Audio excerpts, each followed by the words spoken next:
مش هتدوقوا في جمالها، وخصوصا لما تكون على اصولها. تعالوا نسمع الطشه دي. احلى والذ واطعم طاسه كبده اسكندراني. عايزه اقول لك ريحتها هتجيب لاخر الشارع. شايفين الجمال؟ يلا بينا نشوف عملناها ازاي. بس قبل ما نبدا يلا نسمي الله ونصلي على الرسول عليه الصلاه والسلام، ونشوف احلى كبده اسكندراني اتعملت ازاي. في الهون هنزل بسبع او 8 فصوص من الثوم. عندي كمان قرن فلفل حامي، معلقه صغيره من الكمون، معلقه صغيره من الكزبره، معلقه صغيره من الملح، وهدقهم مع بعض كويس جدا في الهون بالشكل ده. كان ممكن هنا استعمل الكبه، بس انا مش عايزه التوابل والثوم ينزلوا الميه بتاعتهم، انا عايزاهم يبقوا خشنين معايا بالشكل اللي احنا شايفينه مع بعض ده. بعد كده هبدا انزل عليهم بقى بمعلقتين كبار من عصير الليمون، معلقتين كمان من الخل، وهنقلب المكونات كويس جدا مع بعض بالشكل اللي احنا شايفينه. الكبده بتاعتي مجهزاها ومقطعاها كده شرايح بالطول. ده نص كيلو من الكبده مقطعاها شرايح بالطول زي ما قلت لكم. هنزل كده بنص كميه الدقه اللي احنا عملناها على الكبده، وهقلب بقى المكونات مع بعض كويس جدا. هنسيب الكبده بتاعتنا دي 5 دقايق كده مع التتبيله الحلوه دي، ونجيب طاسه بقى نرفعها على النار ونحط فيها زيت.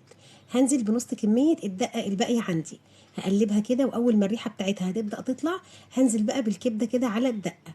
هفردها كده في الطاسه كويس جدا، وهسيبها كده حوالي دقيقتين في الطاسه، مش هاجي جنبها علشان تتشمع الاول كده من تحت علشان ما نقلبهاش وتتهري معانا.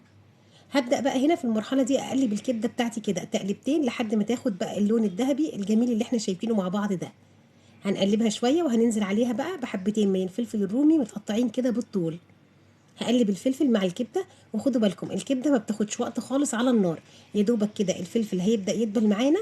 هنزل بقى بالملح، هظبط كده بقيه الملح. انا حطيت هنا ربع معلقه صغيره من الملح، وحطيت كمان عصير نص ليمونه. قلبت الكبده بتاعتي وخلاص. الكبده زي ما قلت لكم ما بتاخدش وقت خالص على النار، يعني هي كده استوت معانا تماما. شايفين؟ جوسي وطريه. وعايزه اقول لكم بقى ريحتها بجد كانت قلب البيت. قبل ما هطفي بقى على طاسه الكبده الحلوه بتاعتي دي، هضيف نص معلقه صغيره من الشطه، وده اختياري، بس الشطه بتنقل طعمها في حته تانية خالص. خلاص الكبده استوت معانا. تعالوا بينا بقى علشان نعمل احلى والذ واطعم سندوتشات. هبدا كده اجيب الطاسه بتاعتي، وهبدا كمان افتح العيش الفينو بتاعي بالشكل ده. طبعا الكبده الاسكندراني بتحب العيش البلدي. طبعا احنا النهارده هنعملها بالفينو زي ما احنا شايفين، بس هي في العيش البلدي بتبقى احلى والذ.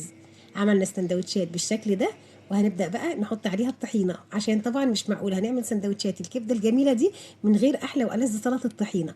هبدا اضيف كده الطحينه فوق السندوتش مع عصره بقى من الليمون، وبجد هتنقل طعمها في حته تانية خالص. انا بحب اكل سندوتش الكبده ده مع عصير الليمون كده بالشكل ده. بجد يا جماعه خطيره، لازم لازم تجربوها، ولازم كمان تقولي رايكم فيها ايه، لان انا متاكده ان هي هتعجبكم. ما تنسوش بقى لو الفيديو عجبكم تعملوا للفيديو لايك وشير، وكمان تقولي لي بتتابعوني منين.